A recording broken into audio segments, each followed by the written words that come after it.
Good evening, brothers and sisters, respected viewers, my dear friends. I hope you have all been well, happy, healthy. May the blessings of God Almighty be upon you all.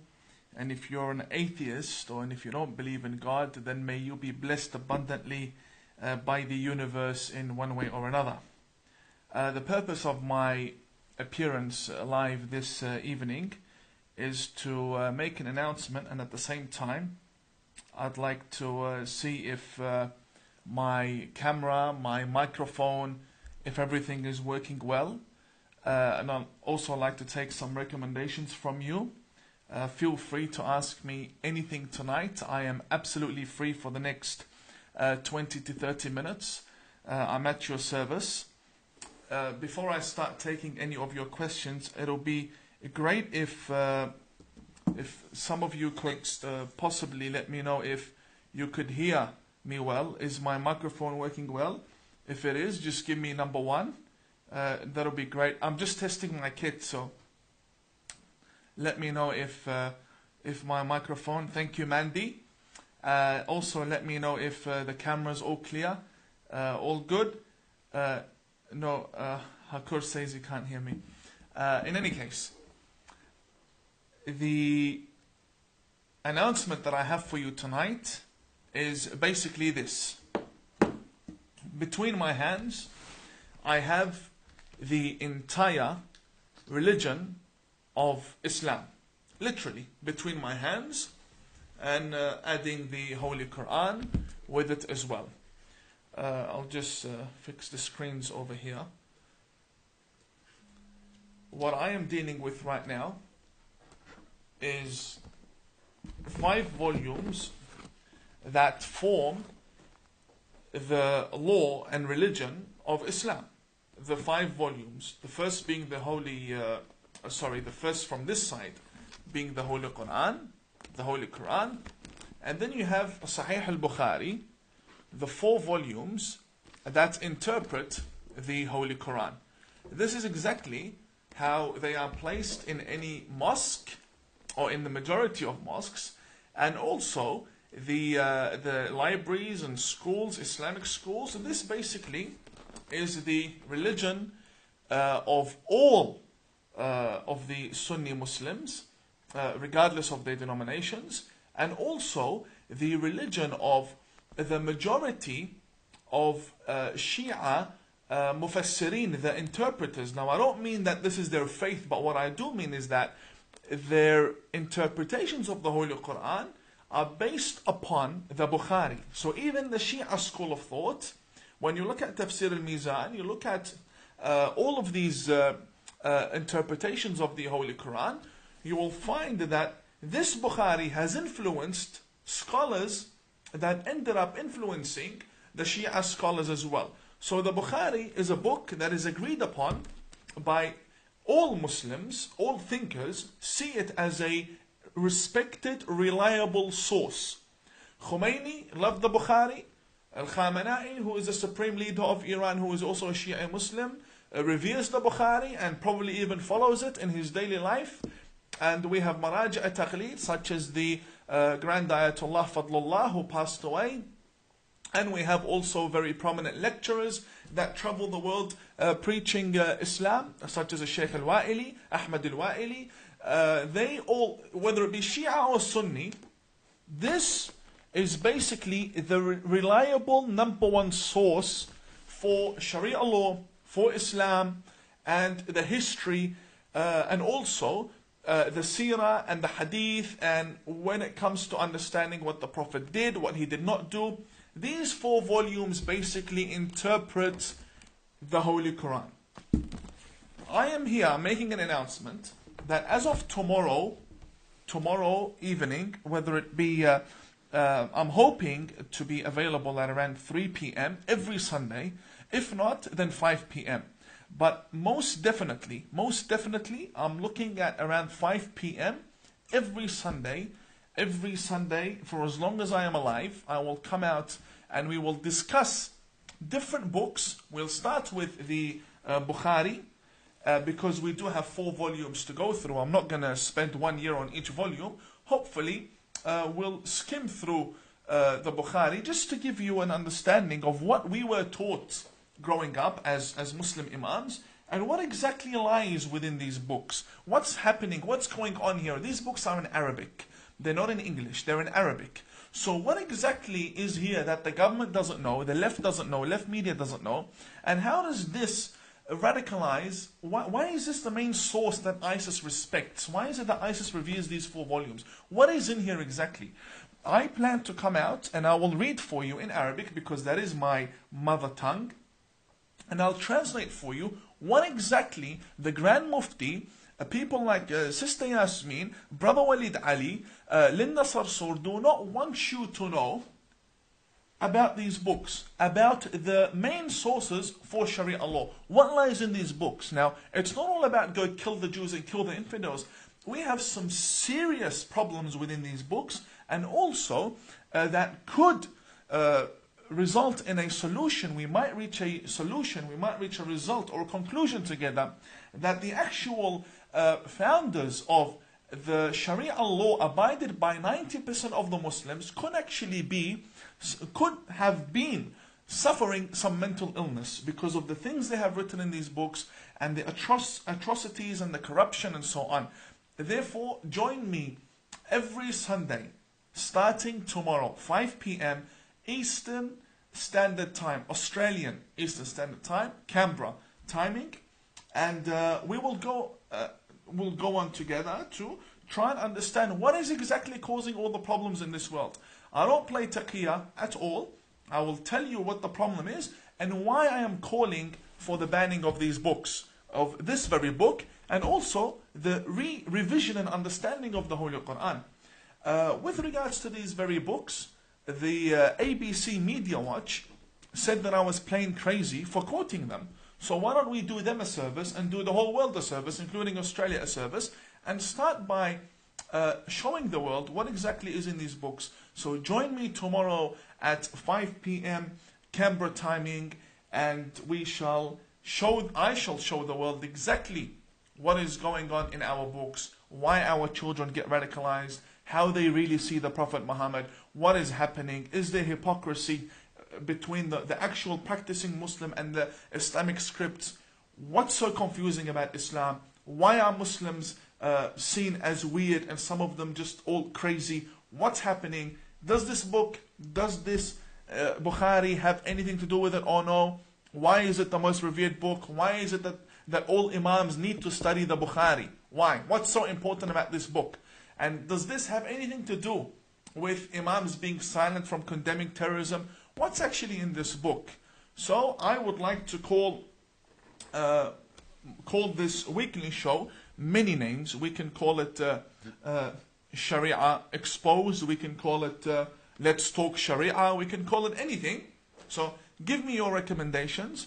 Give me, let's say, ideas as to how you would think this program would be successful, and I'm open to all of your recommendations and also criticisms and all types of feedback, because we need to serve Australia in the best way possible. Now, my announcement is finished, and I am more than happy to take any of your questions. I'll read them from my phone, and if there's anything that you'd like to ask me, I know last time I came, Facebook took my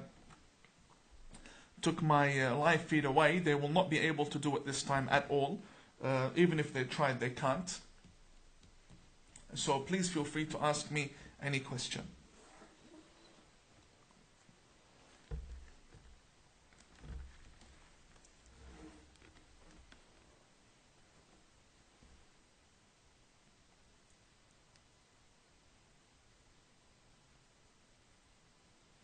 Liam says, do you have any plans to speak to Sam Harris or Sister Ayan? With regards to who I communicate with, I would like to keep that a bit private for now, for the safety of myself and other people around me. But I assure you that there has been some sort of contact, yes, professional contact between myself and other reformers and even some ex-Muslims around the world.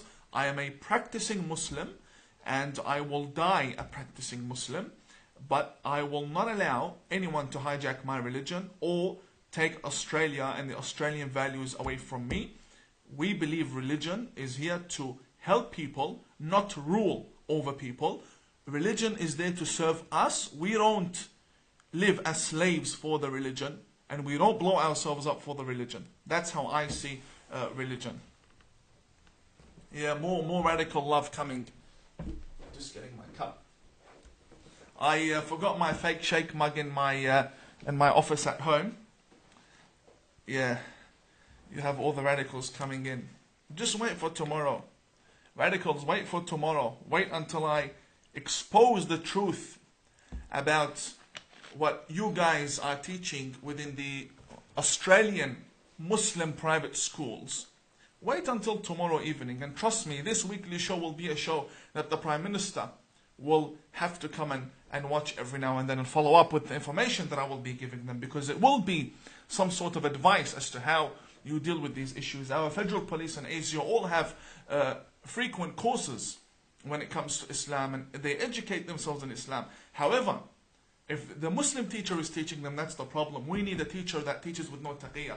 So I'm more than happy to be exposing what was about to radicalize me and turn me into a criminal. This one here. I'm very happy that I left your schools and I joined a non-Muslim school. Very, very happy. Very happy that I woke up before it's too late. This is the problem. This is the problem with the world today. These 4 books. The Bukhari, the biggest terrorist, ideological terrorist. And we will show the world. So yeah, the only reason why you are angry is because you know that I'm going to be exposing you starting from tomorrow. This is the filth that nobody has ever exposed in the history of Australia, and probably even Europe. Nobody has pointed out what exactly is the problem here. Whenever Australians want to learn about Islam, they go to the Muslim bookstore and they say, can we buy the Bukhari? They give them this book, this Bukhari. You know, edited, this is the Bukhari. 4 volumes, all made into 1 volume. This is what's missing. 3 more volumes are missing. Why don't you tell Australia what's really happening? And even this one is half Arabic. Even this one is half Arabic. It's not all English. So you prepare a good copy for the non-Muslims to read, but you don't want them to read the truth. You don't want them to know what lies in the actual book. No, I will show them. Wait, tomorrow. Tomorrow I will show them the truth. Wait for it. And you can kill me if you like. The point is, it's not gonna end for you. There will be another Tawhidi.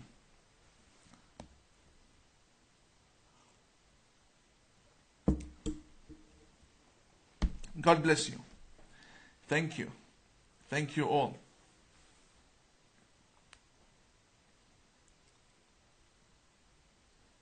Ragnar says, is the Wahhabi interpretation of Islam correct? According to them, it is correct. According to them, they need to kill the Jews and kill the Christians. If that is correct for them, that is not an Islam I want to be part of at all. I do not want to be part of an Islam that tells me to kill and massacre and butcher people. I do not want to be part of that Islam, and I wouldn't want any human being to be affected because of such an Islam at all.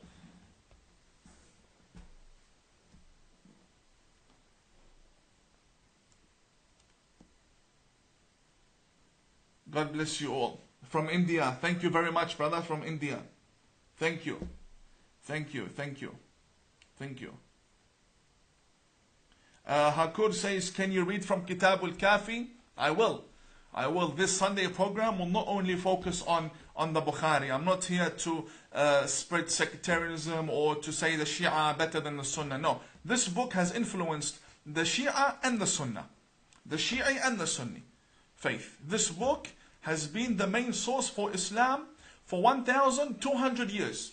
2 centuries after the Prophet Muhammad, this book appeared. And therefore we need to really come and filter what's happening. We need to understand, and I will show the people with no taqiyya.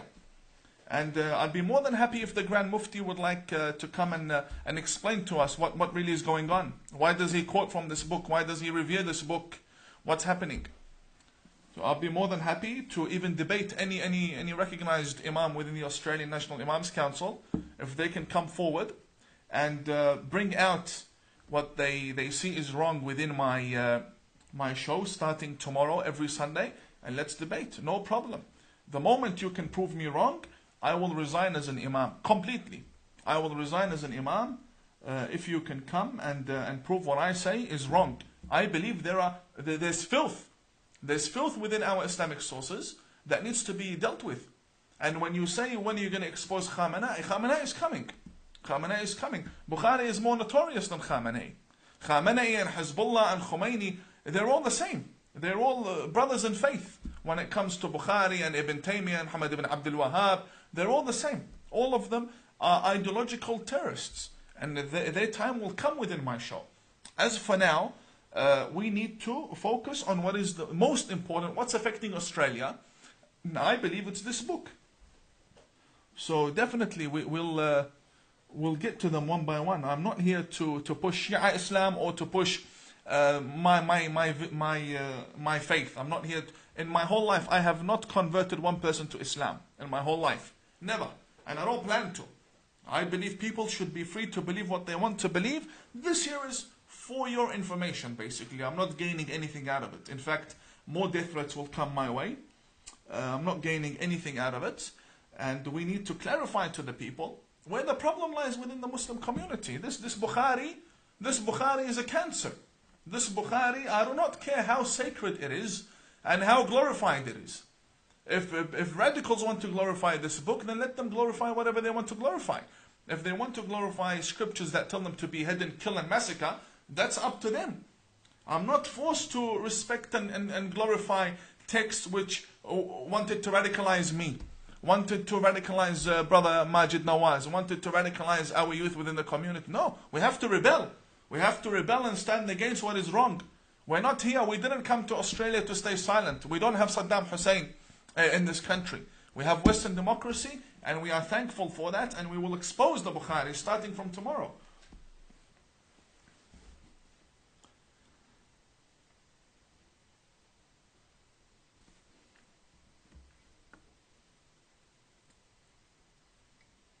Sister Aylar, we'll get to the Quran. We'll get to the Quran. I have a wonderful Christian friend.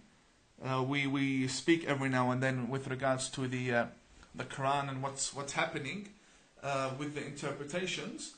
I'm more than happy.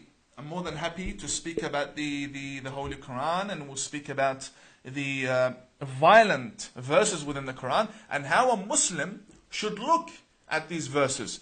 We should keep them in the Quran, but point out and say, look, these were stories that occurred. These are incidents that occurred, and we just leave them there as part of the development of the religion. You don't start implementing everything in the book. No, you implement what the law wants. You implement what your human essence wants. You don't need a religion to tell you, respect your parents, stop killing innocent people, even non-innocent people. You cannot wash blood with blood. It only makes things worse. You don't need a religion to tell you that. The fact that you're a good human being, you should know that. Therefore, the Quran should only be a matter of an addition to more principle to your life, whether it be the Quran, the Bible, and so on. It should be a assistance for you to be able to gain that higher level of principle. I'm speaking from a religious man's perspective. Other atheists, with all due respect, could disagree with me. God bless you all. Thank you. Thank you, Todd. Thank you. Thank you, Trace Andrew. Thank you very much. Thank you. Beatrice, yes, of course. I can feel the respect that I get, and all of you have found and secured a place for yourselves within my heart. I'm not saying this out of nowhere. You know, when I wanted to do my own people a favor, they turned against me. And God brought me someone out of nowhere called Avi Yemeni, a Jewish brother who stood beside me when all of these so-called co-religionists of the religion of peace, when they started to threaten me and attack me in the streets and spit at me, I had a Jewish brother who stood alongside me. So it shows you that we need to be humans before we classify ourselves as religious people. First, you be a human being. And this is the problem. Yeah, look, the Muslims are threatening. Not all of them. No, you have many radicals. I said we're infested. These radicals, they threaten, whereby you have the Christian and the Jewish and the atheist and the Buddhist all sending me love. So yes, I appreciate it and I love you back, and I can't wait for the day that I can meet all of you. You know, you wear the hijab, you might as well have some modesty, you know. That's the whole purpose of wearing the headscarf. You wear the hijab, then you run your mouth. It's not good. Not good, sister. You might as well take it off. Take off the hijab. What's the point? You wear the headscarf, you want to look like the mother of Jesus, you want to look like Mary, you want to look like the daughter of Prophet Muhammad, but when you open your mouth, you sound worse than what's the rappers from America. Disgusting. Don't speak like that. You might as well take the hijab off. What's the point? Take it off.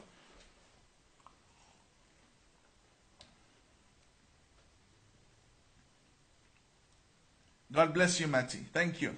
Todd, God bless you. Thank you. Thank you. Jacqueline, thank you very much. Thank you. Moe says, why are you wearing a beard? I wear a beard because it makes me look good. That's what I've been told. I don't know. My wife likes it.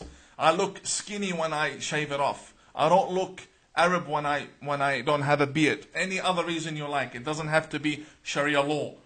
I want to look like Ali G. Whatever reason you want to put there for me. It's got nothing to do with look, having a beard doesn't make you a better person. It doesn't make you a more religious person. Wearing a scarf doesn't make you a better person. It's just, I have a beard. This is how I look, you know. Al-Salam, brother. Hopefully I'll see you soon. God bless you, brother. Always good to hear from you. Abu Ahmad Talib says, why do you hate all Sunnis? I don't hate all Sunnis. I have Sunni family members and I was raised amongst the Sunnis and I was educated by Sunni Muslims. I do not hate the Sunnis. That is a lie. I hate the figures that ruled over us and the Sunnis. I hate the terrorists within Islamic history. That's who I hate. The same with many left non-Muslims. They hate Trump. They hate Trump. But in reality, they don't hate the American nation. You can hate someone, but you shouldn't hate them for who they are. You should hate an ideology. You should hate a line of thinking. You should hate the beheadings. You shouldn't hate people for who they are. But in my case, I hate certain figures because I know what they did, and they butchered and they massacred and they spread Islam by the sword from Saudi Arabia down to Africa. The people that I know of and what I have studied, I cannot love them. I can't love them because I don't consider them as human beings. When you grab a little girl and you bury her alive, I cannot see you as a human being. I am sorry. God created me this way. I cannot see someone who beheads little babies. I cannot see them as human beings. They may look like human beings, but I don't believe they're human beings. I don't. Deep inside, I don't believe. I hate these figures.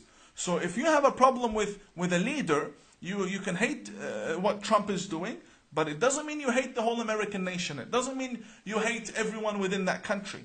You have a problem with the leader. The same with me. I have a problem with specific leaders. It doesn't mean I hate all of the Sunnis or I hate everyone. That's not true. God bless you. Thank you, Adam Long. Thank you very much, my brother. Thank you. Thank you, Aileen Bell. God bless you. Thank you. All of you. Thank you all very much. God bless you.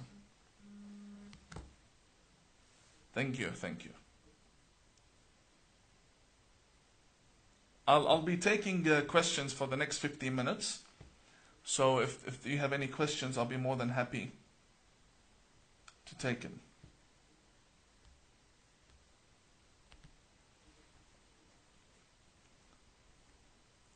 Brother Agha Artiza Hussein says, what is your opinion about ikhbaris? This is a question with regards to a group of people within Islam that are ikhbaris, that stick to the hadith more than anything else. They have an opinion. There's no problem. You can be whatever faith, you can subscribe to any faith, any denomination you like. You don't have to be what other people want you to be. Just be a peaceful human being. Wa alaykum as-salam wa rahmatullah, Brother Maytham. Al-Aliyawi. Brother, I love your comments. I love your posts. I am always following up with what you have to say. God bless you, brother. Dan King, you're awesome as well, my brother. Thank you very much. Thank you, Sayyid Arsalan. I'm more than happy. Anyone that wants to debate with, as long as it's ideological, intellectual, educational, peaceful, calm, I'm more than happy. But if they're going to turn it personal, I'm not going to be very accepting of that at all. Helen says, how do us non-Muslims help? If you wait for my announcement in the foreseeable future, in the near future, I'll be more than happy to be at your service then. So yeah, my announcements will come in the future.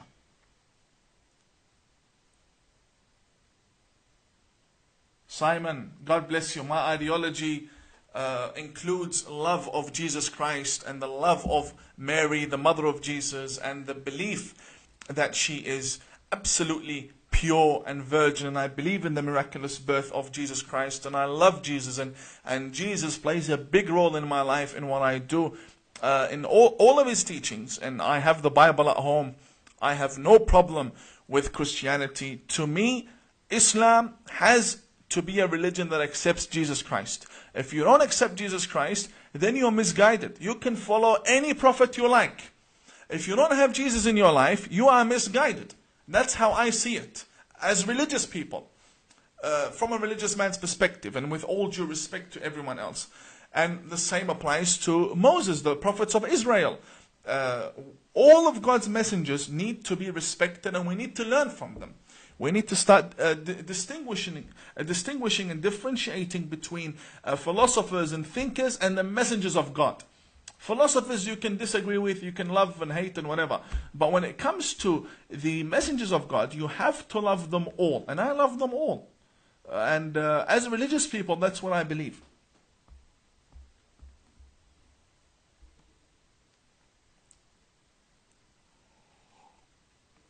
Yeah, Hussein.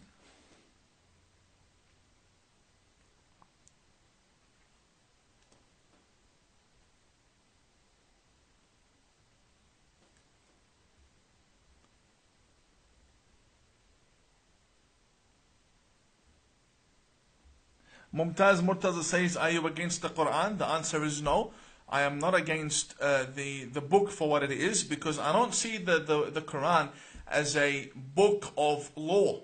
I don't see it as a book of law. And many Muslims don't see it as a book of law. We see it as a book of history, as a book that tells me jurisprudential laws that I can refer to when I need to. It's not a book that came from a God that says, oh, you have to do what I want, otherwise I will throw you in hell and you have to fear me. And so, no, I don't believe in such a God. We shouldn't believe in such a God. We believe in a merciful God. This is a book of history. It's a book of logic. It's a book of, all books need to be seen that way. And if we take our books out of context, then we have a big problem. We have a big problem. The Quran should be seen as some sort of historical book of occurrences and how they were dealt with during that time. And that's how the laws can be formed, from how they were dealt with in that time, comparing if the time we are in now is suitable to deal with those with the same attitude.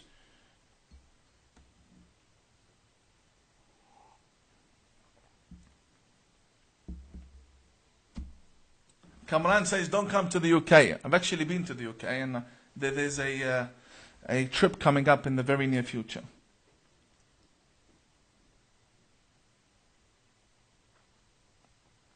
Peter Mitrev says, how did you become deprogrammed from your previous teaching so fast? Not so fast. It's never been so fast, my brother. I've been controversial, outspoken against the Bukhari and the radical teachings within Islam since 2010, from what I can remember.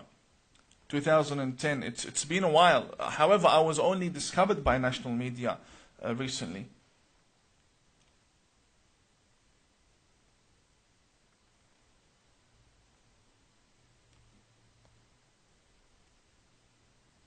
Oh, brothers and sisters, dear friends, I want you to read within the question, I have a question here that proves to you. I'm going to screenshot this. Wait. I have a very important question here.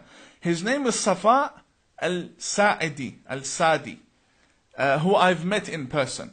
He says, Salam brother, I once asked you a question, is it obligatory to grow a beard? Then you answered me that if a person shaves his beard, then he will enter hell regardless of his good deeds. It contradicts what you are saying now.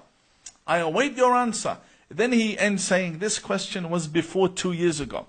So we're looking at 3 years ago, and it shows you the development of Imam Tawhidi, how I used to respond to people, and how I'm responding to them now. Look, when you're facing reality, when you're facing what is true, you need to accept what is true. People shouldn't be thrown in hell because they don't have a beard. Okay, now we have many men who don't have beards. Not because they shave them, they just can't grow a beard. So what, you're going to throw them in hell because they can't grow a beard? Some things just stopped making sense to me when it got to religion. And I believe that the Bukhari is the source of all problems. The beard and the Jews and so on. How it says the righteous have beards and the ones that don't have beards are the Jews. Therefore, you'll end up with them. No, I don't believe in that.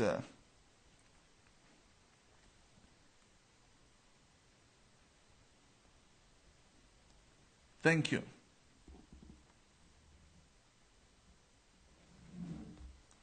Thank you. Brother Agilos Andriopoulos says, what is your opinion about atheists?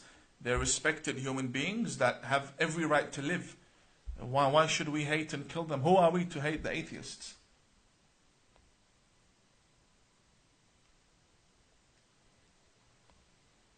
Sayyid Zain, stop it. Good friend of mine.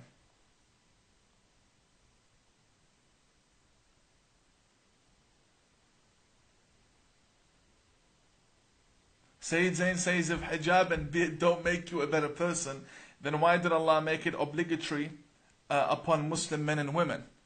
I did not say that the hijab and beard are main tools for your character to develop into being a better human being. What I said was to the sister that you're wearing the hijab, you're supposed to at least abide by the laws of modesty when you're covering yourself and not insult me in such a way like she was doing.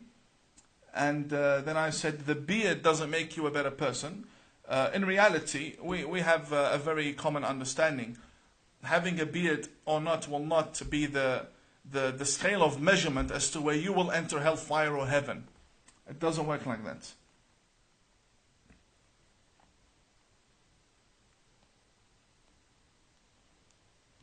God bless you, Jacqueline Armstrong. Thank you very much.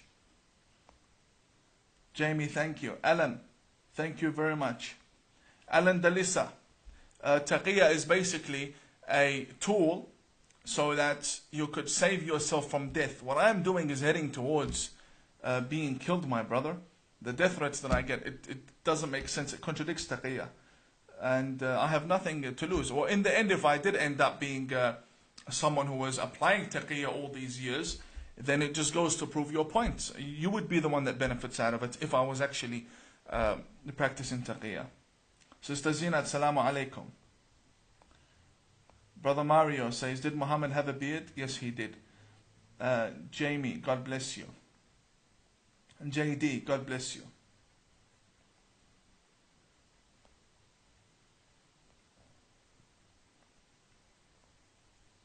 Thank you. Loneka says, hello my friend, do you consider Prophet Muhammad as the perfect human being? Not the Prophet Muhammad that's mentioned in the Bukhari. No, he's a barbaric terrorist. The one the Bukhari mentions is a barbaric terrorist. No, I believe in another version of Prophet Muhammad. The problem with my version of the Prophet Muhammad is that only 5 to 10% of the Muslims believe in it. The others all justify their pedophilia and their beheadings by referring it to the Prophet Muhammad. The same with God. Some Muslims believe that God has a body. Some Muslims believe he's made out of light. Some Muslims believe he doesn't have a body and he isn't made out of light, and we don't even know what he's made of. And it states لَيْسَ كَمِثْلِهِ شَيْءٍ, there is nothing like God, so you can't really describe. And the same with the Prophet Muhammad. Many see the Prophet Muhammad differently. There are different studies to the Prophet Muhammad and his Sayyid Zain, you'd be surprised if I told you how many sons of Maraji at-Taqleed and Grand Ayatollahs do not grow beards. You'd be very surprised, my brother. Let's keep that topic closed for now.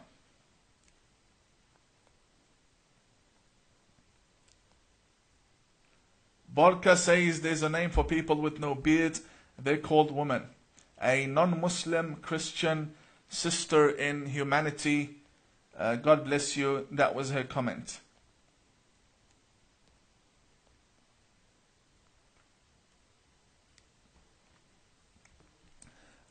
Lean, if that's how your name is pronounced, Marie Brett, of course, I would stand in a court of justice and prove these wrong.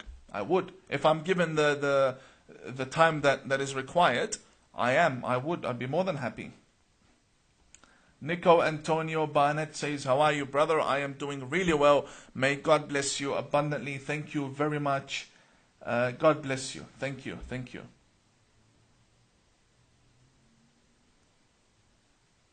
Thank you. Can you hear me well?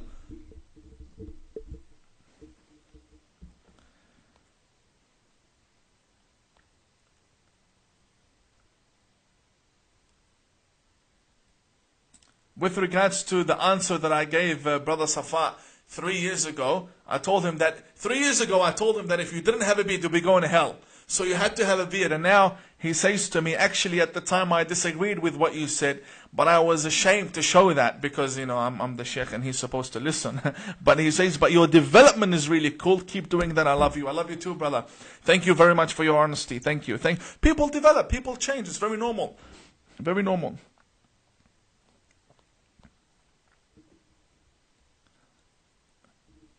Safa Hawat says, are you against some of the Sahaba?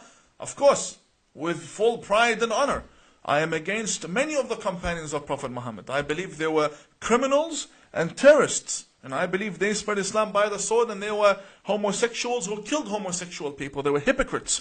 And including and I also criticize the companions of Imam Ali. It's not like I cherry pick. No, I criticize people who are wrong in history. And we need to be honest when it comes to history. Stop lying to people. That's what I said to the brother, the doctor on the Sunrise show. Stop lying to the people. And tomorrow, many things will be clarified about where I come from as a Muslim Imam.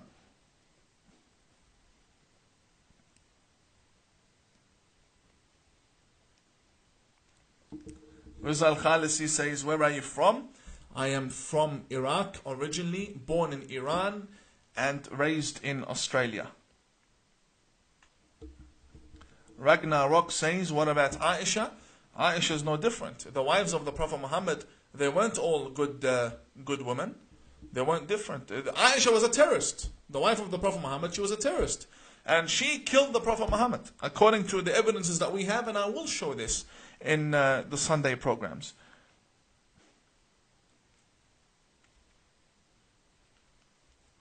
Mariana Stokes says, whatever she said in her question, and my response is, the answer to that is, you call that man the Muhammad portrayed in the Bukhari. That's what you call it.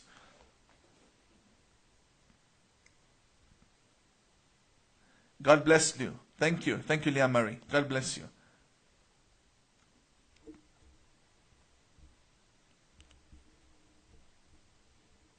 Terry Harris says, is Sharia law evil?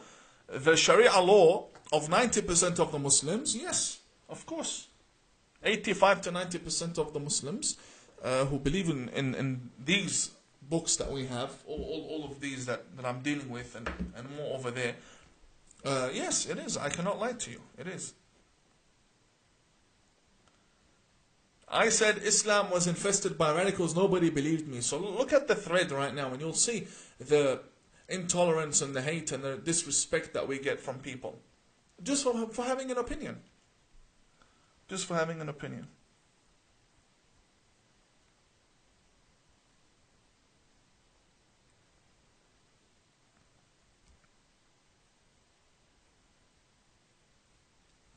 Pika asks, how did Aisha kill Prophet Muhammad? There's a report, an authentic report, within the books of Islamic history where Aisha herself confesses, وَلَدَدْنَا رَسُولَ اللَّهِ, that we placed poison in the mouth of the Prophet Muhammad. And also the Prophet himself says, مَا مِنَّا إِلَّا مَسْمُومٌ أَوْ مَقْتُولٌ. None of us die a normal death. We're either killed or poisoned. And that's exactly what happened, because these people, they love the radicals. And what can I do? They love the radicals. They love radicalization. They love it. They will only follow Prophet Muhammad because they believe he's a radical. That's the only reason why they believe in Prophet Muhammad. They will not follow someone who tells them to love the Jewish and hug the Christian and have food with the Buddhist and sit with the atheist. No, they have their own radical beliefs and they go and find a prophet that suits their desires and they follow him. And they found this biggest lie in history. The biggest lie in history, the Bukhari, and now we have a big ideology forming 90% of the Muslims. We have a big problem. Sheikh Mustafa, assalamu alaikum, my brother. Thank you very much for joining.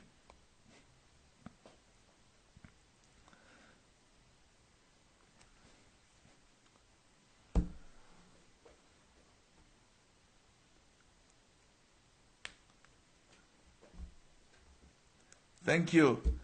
Thank you, thank you, thank you. I'll bring the proof. I'll bring the proof about Aisha and Umar and Abu Bakr and these crooks and criminals. I'll bring the proof. Every Sunday, join me if you're really concerned about your religion, join me every Sunday. If you really want to improve as human beings, join me every Sunday as of tomorrow, 5 p.m. I'll be more than happy to serve you. I am a servant. I am a servant. I'll be more than happy.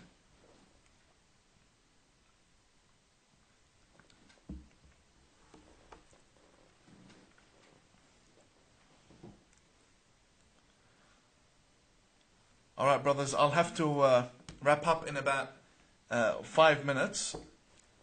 I'd be more than happy to take any more questions. Brother Nathan Smith says, is Islamic extremism limited to post-modernism, or did it occur earlier than that? No, we've had Islamic extremists throughout the entire time. Throughout the entire time. Anyone that tells you, for example, Dr. Jamal Rifi says they've only come now, like terrorism began with Al-Qaeda or began with ISIS. That's the biggest lie. Biggest lie. We've had them from day one. We've had these terrorists in our religion from day one. Those who butchered Imam Hussein in Karbala, those who butchered the young babies and young children in Karbala, beheaded them, carried their heads from Iraq to Syria, and this was the family of the Prophet Muhammad, who was killed and massacred by the Muslims, by the Muslim nation. We had ISIS for many, many centuries. Don't let people lie to you. We have a problem within the religion and we need to own it. I'm not going to lie. Your Khalifa Umar butchered and killed people. And he spread Islam by the sword. He didn't have Twitter or Facebook 1,400 years ago to spread Islam from Arabia down to Indonesia and Africa and Europe. How did it spread? It spread by the sword. And until now, ISIS is the best example for what the caliphs were like. I'm not going to lie to the people. I will not lie to the people. You have a problem and you need to announce it as Muslims. I say we have a problem and I'm announcing it. You don't want to admit to the problem that you have. And this is what's keeping you backwards. And the main issue is people are now waking up and you're still living in your own imaginary world. Wake up. Abu Bakr, Umar, Uthman were criminals. Absolute criminals. And so were some of the companions of Imam Ali as well. And the wives of the Prophet were also criminals. Some of them, not all of them. I'm not generalizing, but this is history. We'll get to it tomorrow. I'm a Muslim not in your Islam. I'm a Muslim that believes in Moses and Jesus, exactly what the Quran wanted from me. Love and respect everyone. That's the type of a Muslim I am. Love and respect everyone. Why is that so hard for you to do? Why do you need to be taught to love people? Shouldn't it already be in your hearts from birth? Like, what are you guys born with? A heart that hates the world? Like, you need to be taught to love? You should already have that within you. Brother Mas'ud, salamu alaikum. Mas'ud Khaqani, it's been a while. God bless you all. Of course it needs reformation. All of these crimes, the Bukhari and these crimes, you don't want to admit to the people.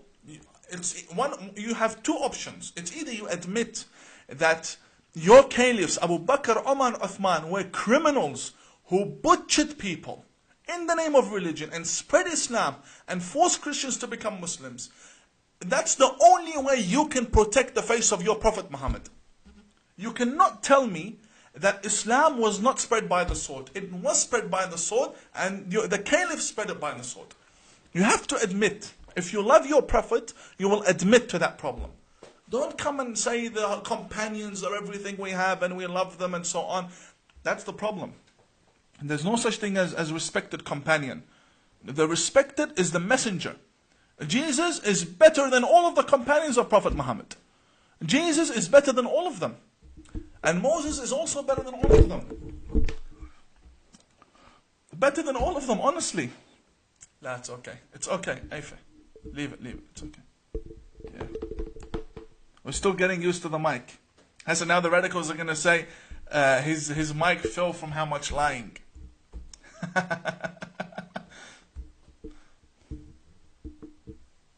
God bless you all.